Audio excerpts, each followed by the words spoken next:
నాకు కూడా అంత బాధ అనిపిస్తుంది. ఎందుకంటే ఏ తప్పు చెయ్యడం మనమే కాదు, దేశంలో జనాలందరూ ఇబ్బంది పడిపోతున్నారు.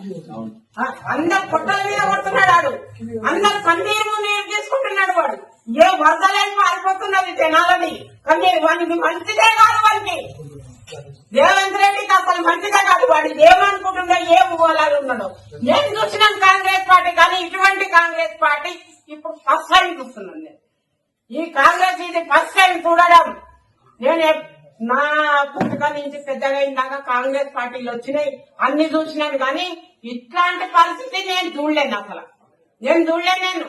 ఎంత మందిని సర్వనాశనం చేస్తున్నాడు వాడు. ఇదేనా పద్ధతి?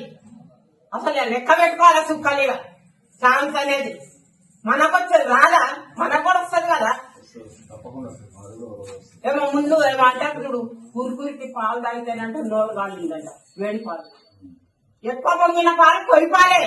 ఆడ అంతా ఎక్కువ పొంగుతున్నాడు బాగా.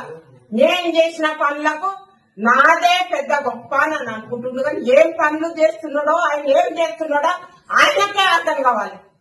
ఆయన కుటుంబంలో ఇప్పుడు ఆయన చెప్పిన మాటనే, లేడీస్ నీకు తిప్పలు పెడితే బట్టలు ఎత్తి కొడతా అన్నాడు.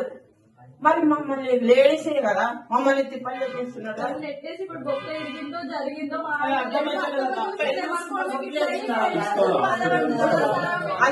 ఇప్పుడు మనం అంతా